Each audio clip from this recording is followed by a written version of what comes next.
परब्रह्मणे नमः। पंडितं पंडिताराध्यं पिंडादिस्थलबोधकम्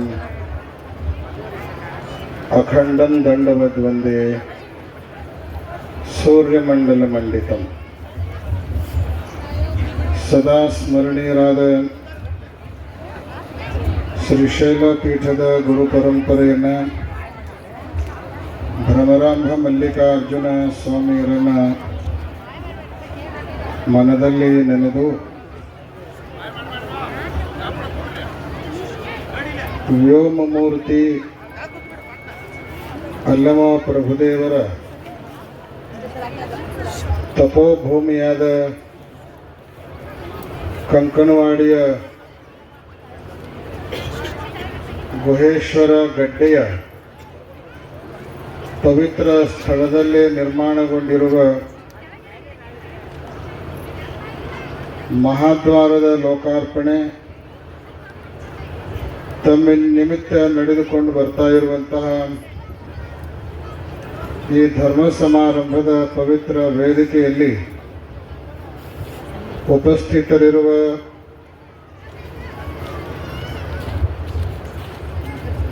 ಜ್ಞಾನಾನುಭವ ವಯೋವೃದ್ಧರಾದ ಜಮಖಂಡಿ ಕಲ್ಯಾಣ ಮಠದ ಶ್ರೀಗಳವರೇ, ಕೊಣ್ಣೂರು ಮತ್ತು ಸಿಂದಗಿಯ ಡಾಕ್ಟರ್ ವಿಶ್ವಪ್ರಭುದೇವ ಶಿವಾಚಾರ್ಯ ಶ್ರೀಗಳವರೇ, ಕಾರ್ಯಕ್ರಮದ ಮಾರ್ಗದರ್ಶಕರಾದ ಜಮಖಂಡಿ ಮುತ್ತಿನಕಂಠಿ ಮಠದ ಶಿವಲಿಂಗ ಪಂಡಿತಾರಾಧ್ಯ ಶಿವಾಚಾರ್ಯ ಶ್ರೀಗಳವರೇ, ಓಲೆ ಮಠದ ವಾಗ್ಮಿಗಳಾದ ಆನಂದ ದೇವರೇ,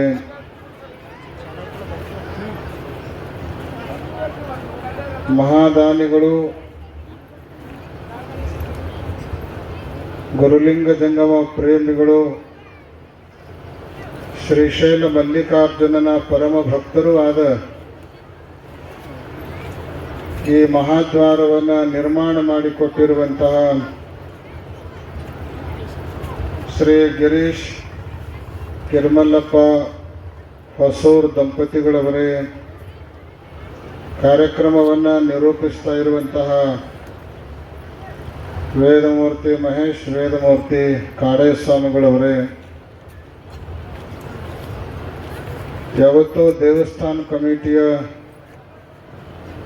ಎಲ್ಲ ಪದಾಧಿಕಾರಿಗಳೇ,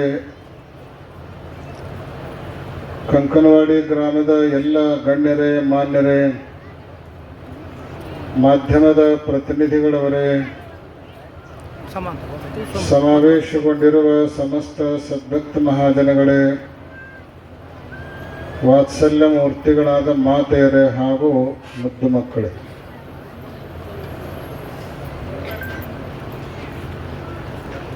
ಕಂಕನವಾಡಿ ಅಲ್ಲಮ ಪ್ರಭುದೇವರ ಗುಹೇಶ್ವರ ಗಡ್ಡೆಯನ್ನು ತನ್ನೊಳಗೆ ಇರಿಸಿಕೊಳ್ಳೋದರ ಮೂಲಕ ಜಮಖಂಡಿ ತಾಲೂಕಿನಲ್ಲಿ ಪವಿತ್ರ ಪುಣ್ಯಕ್ಷೇತ್ರ ಅಂತ ಕರೆಸಿಕೊಂಡಿರುವಂಥ ಒಂದು ಶ್ರೇಷ್ಠವಾದ ಗ್ರಾಮ.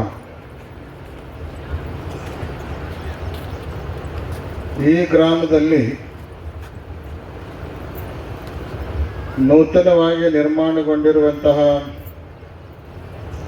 ಮಹಾದ್ವಾರದ ಲೋಕಾರ್ಪಣೆಯ ನಿಮಿತ್ತ ಬಹಳ ವಿಶೇಷವಾಗಿರುವಂತಹ ಸಮಾರಂಭ ನಡೀತಾ ಇದೆ. ಶ್ರೀಶೈಲಕ್ಕೂ ಮತ್ತು ಕಂಕಣವಾಡಿಗೂ ಕಳ್ಳಬಳ್ಳಿ ಸಂಬಂಧ. ಯಾಕೆ ಅಂತ ಕೇಳಿದರೆ, ಯಾವ ಅಲ್ಲಮ ಪ್ರಭುದೇವರು ತಪಸ್ಸನ್ನು ಮಾಡೋದರ ಮೂಲಕ ಗುಹೇಶ್ವರ ಕ್ಷೇತ್ರ ನಿರ್ಮಾಣ ಆಗಲಿಕ್ಕೆ ಕಾರಣೀಭೂತರಾದರೂ ಆ ಅಲ್ಲಮ ಪ್ರಭುದೇವರು ಕೊನೆಗೆ ಐಕ್ಯವಾದ ಸ್ಥಳ ಯಾವುದು ಅಂದ್ರೆ ಅದು ಶ್ರೀಶೈಲ. ಶ್ರೀಶೈಲ ಒಂದು ದೃಷ್ಟಿಯಿಂದ ಭೌಗೋಳಿಕವಾಗಿ ಆಂಧ್ರ ಪ್ರದೇಶದಲ್ಲಿ ಇದ್ರೂ ಕೂಡ ಭಾವನಾತ್ಮಕವಾಗಿ ಕರ್ನಾಟಕಕ್ಕೆ ಅತಿ ಹೆಚ್ಚು ಸಂಬಂಧಪಡ್ತಾ ಇರುವಂತಹ ಪುಣ್ಯಕ್ಷೇತ್ರ. ಹೆಸರಿಗೆ ಆಂಧ್ರ ಪ್ರದೇಶ, ಆದರೆ ಅತಿ ಹೆಚ್ಚಿನ ಸಂಖ್ಯೆಯಲ್ಲಿ ಶ್ರೀಶೈಲಕ್ಕೆ ಬರುವ ಭಕ್ತರು ಎಲ್ಲಿಯವರು ಅಂದ್ರೆ ಕರ್ನಾಟಕದವರು ಹೆಚ್ಚಿನ ಸಂಖ್ಯೆಯಲ್ಲಿ ಬರುವಂಥವ್ರು. ಅದು ಬರೀ ಇವತ್ತು ನಿನ್ನೆಯಿಂದ ಅಲ್ಲ, ಶತಶತಮಾನಗಳಿಂದಲೂ ಕೂಡ ಈ ಪರಂಪರೆ ನಡೆದುಕೊಂಡು ಬಂದಿರುವಂತಹದ್ದು. ಕರ್ನಾಟಕದ ಶಿವಮೊಗ್ಗ ಜಿಲ್ಲೆಯ ಶಿಕಾರಿಪುರ ತಾಲೂಕಿನ ಉಡುತಡಿಯಲ್ಲಿ ಜನ್ಮ ತಾಳಿರುವಂತ ಅಕ್ಕಮಹಾದೇವಿನೂ ಕೂಡ ಕೊನೆಗೆ ಹೋಗಿದ್ದು ಎಲ್ಲೇ ಅಂದ್ರೆ ಶ್ರೀಶೈಲಕ್ಕನ. ಬಳ್ಳಿಗಾವಿಯಲ್ಲಿ ಜನಿಸಿರುವಂತಹ ಅಲ್ಲಮ ಪ್ರಭುದೇವರು ಕೂಡ ಲೋಕ ಕಲ್ಯಾಣವನ್ನು ಮಾಡ್ತಾ ಮಾಡ್ತಾ ಅಲ್ಲಲ್ಲೇ ಅನುಷ್ಠಾನ ತಪಸ್ಸುಗಳನ್ನು ಮಾಡಿ ಜನರನ್ನು ಉದ್ಧಾರ ಮಾಡಿ ಅಂತಿಮವಾಗಿ ಐಕ್ಯ ಆದದ್ದು ಎಲ್ಲೇ ಅಂದ್ರೆ ಶ್ರೀಶೈಲದಲ್ಲೇನೆ. ಸಮೀಪದ ಮಹಾರಾಷ್ಟ್ರ, ಈಗ ಮಹಾರಾಷ್ಟ್ರ, ಮೊದಲು ಕರ್ನಾಟಕದಾಗ ಇತ್ತು ಸೊಲ್ಲಾಪುರ ಒಂದು ಕಾಲಕ್ಕೆ. ಅಂತಹ ಸೊಲ್ಲಾಪುರದಿಂದ ಸಿದ್ದರಾಮೇಶ್ವರರು ತಮ್ಮ ಆಧ್ಯಾತ್ಮಿಕ ಶಕ್ತಿಯನ್ನ ಪಡೆದುಕೊಂಡದ್ದು ಎಲ್ಲಿಂದ ಅಂತ ಕೇಳಿದ್ರೆ ಶ್ರೀಶೈಲದಿಂದನೇ. ಹೀಗಾಗಿ ಶ್ರೀಶೈಲ ಅನ್ನೋದು ಕರ್ನಾಟಕ ಮತ್ತು ಕರ್ನಾಟಕ ಭಕ್ತರನ್ನು ಕಡೆಗಣಿಸಿದ್ರೆ ಕಲ್ಪನೆ ಮಾಡ್ಕೊಳ್ಳಕ್ಕನ ಸಾಧ್ಯ ಇಲ್ಲ ಅನ್ನುವಷ್ಟರ ಮಟ್ಟಿಗೆ ಕರ್ನಾಟಕದೊಂದಿಗೆ ನಂಟನ್ನು ಇಟ್ಕೊಂಡಿರುವಂತಹ ಪುಣ್ಯಕ್ಷೇತ್ರ ಶ್ರೀಶೈಲ. ಅಂತಹ ಶ್ರೀಶೈಲಕ್ಕೂ ಕಂಕಣವಾಡಿಗೂ ಈ ಅಲ್ಲಮ ಪ್ರಭುದೇವರ ತಪೋಭೂಮಿಯ ಕಾರಣದಿಂದ ವಿಶೇಷವಾಗಿರುವಂತಹ ಸಂಬಂಧವನ್ನು ಇಟ್ಕೊಂಡು ಪರಿಣಾಮವಾಗಿಯೇ ನಮ್ಮ ಗಿರೀಶ್ ಹೊಸೂರು ದಂಪತಿಗಳವರು ನಿರ್ಮಾಣ ಮಾಡಿರುವಂತಹ ಈ ಮಹಾದ್ವಾರದ ಉದ್ಘಾಟನೆಗೆ ಆ ಗುಹೇಶ್ವರನ ಇಚ್ಛಾ ಇರಬೇಕಂತ ಕಾಣಿಸ್ತದ. ಗುಹೇಶ್ವರನ ಇಚ್ಛಾ ಇರಬೇಕು ಅಂತ ಕಾಣಿಸ್ತದ. ಶ್ರೀಶೈಲದ ಜಗದ್ಗುರುಗಳೇ ಬಂದು ಅದನ್ನು ಉದ್ಘಾಟನೆ ಮಾಡಬೇಕು ಅನ್ನೋದು ಅವನ ಸಂಕಲ್ಪ ಇರಬೇಕು ಬಹುತೇಕ.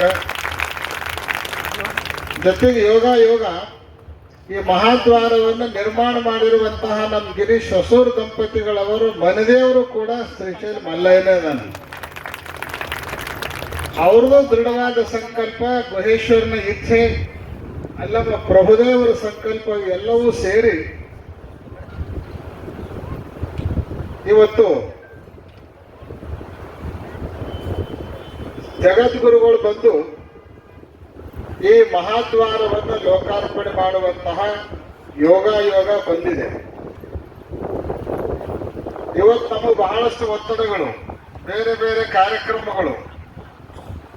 ನಾವು 9:00 ಬರ್ತೀವಿ, 10:00 ಬಿಡಬೇಕು ಅಂತ ಕಂಡೀಷನ್ ಮಾಡಿ ಕಾರ್ಯಕ್ರಮ ಒಪ್ಕೊಂಡಿವಿ. ನಾವು ಬರೋದು 10:00 ಆಗ್ತಿದ್ದೀವಿ. ಅದಕ್ಕೆ ಎಲ್ಲರಿಗಿಂತ ಮೊದಲು ನಾವು ಮೈಕ್ ತಗೊಂಡ್ ಬರ್ತೀವಿ. ಈ ಪ್ರೋಟೋಕಾಲ್ ಒಮ್ಮೆ ನೀವೆಲ್ಲ ಕೇಳಿ ಬೇಸರಾಗಿ ಮನೆಗೆ ಎದ್ದು ಆದ್ಮೇಲೆ ನಮ್ಮೊಂದು ಮೈಕ್ ಬರ್ತದ. ಖಾಲಿ ವೇದಿಕೆಯಾಗಿ ನಾವು ಮಾತಾಡೋ ಪರಿಸ್ಥಿತಿ ಬಹಳ ಸಂದರ್ಭದಲ್ಲಿ ಇರ್ತದ. ಆ ಪ್ರೋಟೋಕಾಲ್ ಚೇಂಜ್ ಮಾಡೋದು ಚಲೋ ಅನ್ಸಕತೈತಿ ನಮಗೆ. ಬಂದ ಕೂಡಲೇ ಮೊದಲು ನಾವ ಮಾತಾಡಿ ಬಿಡೋದು. ನೀವು ಫ್ರೆಶ್ ಇರ್ತೀರಿ, ನಾವು ಫ್ರೆಶ್ ಇರ್ತೀರಿ, ಹೇಳ್ಬೇಕಾಗಿದ್ದೆಲ್ಲ ಹೇಳ್ಬಿಡ್ತೀವಿ, ಕೇಳೋದೆಲ್ಲ ಕೇಳ್ತೀರಿ. ಆಮೇಲೆ ಕುಂದ್ರೆ ಹೋಗರ ನಡೀತದೆ. ಇವತ್ತು ನಮ್ಮ ಅವಸರಕ್ಕೆ ಈ ಪ್ರೋಟೋಕಾಲ್ ಸ್ವಲ್ಪ ಹಿಂದೆ ಮುಂದೆ ಆಗ್ಯದ. ಆದದ್ದ ಎಲ್ಲ ಒಳ್ಳೆಯದಕ್ಕೆ ಅನ್ನೋ ರೀತಿಯಲ್ಲಿ ಇವತ್ತು ಮಹಾದ್ವಾರದ ಉದ್ಘಾಟನೆ ನೆರವೇರಿದೆ. ಮಹಾದ್ವಾರ ಅಂತ ಯಾವುದಕ್ಕೆ ಕರೀತಾರ? ಮಹಾದ್ವಾರ ಯಾವುದು ಅಂದ್ರ ಯಾವ ದ್ವಾರಕ್ಕೆ ಬಾಗಿಲಿರಂಗಿಲ್ಲೋ ಅದಕ್ಕೆ ಮಹಾದ್ವಾರ ಅಂತ ಕರೀತಾರೆ. ಬಾಗಿಲು ಇಲ್ಲದ ದ್ವಾರಕ್ಕೆ ಮಹಾದ್ವಾರ ಅಂತ ಕರೀತಾರೆ. ಬಾಗಿಲು ಇತ್ತು ಅಂದ್ರ ಅದು ಯಾವುದರ ಸಂಕೇತ ಅಂತ ಕೇಳಿದ್ರೆ ಆ ದ್ವಾರ ಒಳಗ ಕೆಲವರಿಗೆ ಮಾತ್ರ ಬರ್ಲಿಕ್ಕೆ ಅವಕಾಶ ಇದೆ, ಕೆಲವರಿಗೆ ಬರ್ಲಕ್ಕೆ ಅವಕಾಶ ಇಲ್ಲ ಅನ್ನೋದ್ರ ಪ್ರತೀಕನ ಬಾಕ್ಲ. ಬಾಕ್ಲಿತ್ತಂದ್ರೆ ಎಲ್ಲರಿಗೂ ಪ್ರವೇಶ ಇರಂಗಿಲ್ಲ, ಎಲ್ಲ ಸಮಯದಾಗೂ ಪ್ರವೇಶ ಇರಂಗಿಲ್ಲ. ಯಾವಾಗ ಬೇಕು ಅವಾಗ ಬಂದ್ ಮಾಡ್ಬೋದು, ಯಾವಾಗ ಬೇಕು ಅವಾಗ ನೀವು ಓಪನ್ ಇಡ್ಬೋದು. ಯಾರಿಗೆ ಬೇಕು ಅವರಿಗೆ ಓಪನ್ ಇಡ್ಬೋದು, ಯಾರಿಗೆ ಬೇಕು ಅವರಿಗೆ ಬಂದ್ ಇಡ್ಬೋದು. ಆದ್ರೆ ಮಹಾದ್ವಾರ ಯಾವುದು ಅಂದ್ರೆ ಯಾವಾಗ ಬೇಕು ಅವಾಗ ಅಲ್ಲ, ಯಾವಾಗಲೂ ಓಪನ್ ಇರುವಂತಹದ್ದು. ಯಾರಿಗೆ ಬೇಕು ಅವರಿಗೆಲ್ಲ, ಎಲ್ಲರಿಗೂ ಓಪನ್ ಇರುವಂತ ಯಾವ ದ್ವಾರ ಐತಲ್ಲ ಅದಕ್ಕೆ ಮಹಾದ್ವಾರ ಮಹಾದ್ವಾರ ಅಂತ ಕರ್ಕೊಂಡು ಬರ್ತಾರ. ಮನೆಗೂ ನೀವು ದ್ವಾರ ಕಟ್ಟಿರ್ತೀರಿ, ಮಹಾದ್ವಾರ ಆಗಂಗಿಲ್ಲ ಅದು. ಯಾಕೆ ಅಂದ್ರೆ ನಿಮ್ಮ ಮನೆ ಒಳಗೆ ಕೆಲವರಿಗೆ ಪ್ರವೇಶ, ಕೆಲವರಿಗೆ ನಿಷೇಧ ಇರ್ತದ. ಶತ್ರುಗಳಿಗೆ ನಿಷೇಧ, ಮಿತ್ರರಿಗೆ ಪ್ರವೇಶ, ಬಂಧು ಬಾಂಧವರಿಗೆ ಪ್ರವೇಶ, ಬೇರೆಯವರಿಗೆ ನಿಷೇಧ. ಹಿಂಗ ದ್ವಂದ್ವಗಳನ್ನು ಹೊಂದಿರುವಂತಹದ್ದು ದ್ವಾರ. ದ್ವಂದ್ವ ರಹಿತವಾಗಿರುವಂತಹದ್ದೇನೆ ಮಹಾದ್ವಾರ ಅಂತ ಕರೆಸ್ಕೊಳ್ತದ. ಅಂತಹ ಮಹಾದ್ವಾರವನ್ನ ಇವತ್ತು ನೀವೆಲ್ಲ ನಿರ್ಮಾಣ ಮಾಡ್ಕೊಂಡಿದ್ದೀರಿ. ಮಹಾದ್ವಾರ ಇವರು ಯಾವುದರ ಸಂಕೇತ ಅಂತ ಕೇಳಿದ್ರೆ ನಮ್ಮ ಮನಸ್ಸನ್ನ ನಾವು ದ್ವಾರ ಮಾಡ್ಕೊಳ್ಬಾರ್ದು, ಮಹಾದ್ವಾರ ಮಾಡ್ಕೊಳ್ಬೇಕು ಅನ್ನೋದರ ಸಂಕೇತವೇ ಮಹಾದ್ವಾರವನ್ನು ನಿರ್ಮಾಣ ಮಾಡುವಂಥದ್ದು. ಸರ್ವೇ ಸಾಮಾನ್ಯವಾಗಿ ಎಲ್ಲರ ಮನಸ್ಸು ಹೆಂಗಿರ್ತದಂದ್ರೆ ದ್ವಾರ ಇರ್ತತಿ. ಕೆಲವ್ರನ್ನ ಒಳಗೆ ಕರ್ಕೋತೀವಿ, ಕೆಲವ್ರನ್ನ ಒಳಗೆ ಕರ್ಕೊಳಂಗಿಲ್ಲ. ಬೇಕಾದವ್ರನ್ನ ಒಳಗೆ ಇಟ್ಕೊಂಡಿರ್ತೀವಿ, ಬೇಡಾದವ್ರನ್ನ ಹೊರಗೆ ಹಾಕಿರ್ತೀವಿ ನಾವು. ಆದ್ರೆ ನಮ್ಮ ಮನಸ್ಸು ಹೆಂಗಿರ್ಬೇಕು ಅಂದ್ರೆ ಮುಕ್ತವಾಗಿರ್ಬೇಕು. ಯಾರು ಬಂದ್ರೂ ಎಲ್ಲರನ್ನ ಕರೆದುಕೊಳ್ಳುವಂತಹ, ಎಲ್ಲರನ್ನ ಪ್ರೀತಿಸುವಂತಹ, ಎಲ್ಲರಿಗೂ ಸ್ವಾಗತ ಕೋರುವಂತಹ ಮನಸ್ಥಿತಿಯನ್ನು ನಾವು ಪಡ್ಕೊಂಡ್ವಿ ಅಂದ್ರೆ ನಮ್ಮ ಮನಸ್ಸು ಕೂಡ ಅದು ಮಹಾದ್ವಾರ ಆಗ್ತದೆ, ಮಹಾದ್ವಾರ ಆಗ್ತದೆ. ನಾವೆಲ್ಲ ಶಿವನ ಪೂಜೆ ಮಾಡ್ತೀವಿ, ಶಿವನನ್ನ ಆರಾಧ್ಯ ದೈವ ಅಂತ ನಾವು ಭಾವಿಸ್ತೀವಿ. ಯಾಕೆ ಅಂತ ಕೇಳಿದ್ರ ಶಿವ ದೇವರು. ಶಿವ ಯಾಕೆ ದೇವರು ಅಂದ್ರ ಅವನ ಮನಸ್ಸು ಮಹಾದ್ವಾರ ಐತಿ. ಜಮಖಂಡಿ ಮತಕ್ಷೇತ್ರದ ಶಾಸಕರು, ಮಹಾದಾನಿಗಳಾಗಿರುವಂತಹ ಖ್ಯಾತ ಉದ್ಯಮಿಗಳಾದ ನಮ್ಮ ಜಗದೀಶ್ ಗೊಡಗುಂಟೆ ಸಾಹೇಬರು ಕೂಡ ವೇದಿಕೆಗೆ ಆಗಮಿಸಿದ್ದಾರೆ. ನಿಮ್ಮೆಲ್ಲರ ಪರವಾಗಿ ನಾವು ಅವರಿಗೆ ಸ್ವಾಗತವನ್ನು ಕೋರಿಬಿಡ್ತೇವೆ.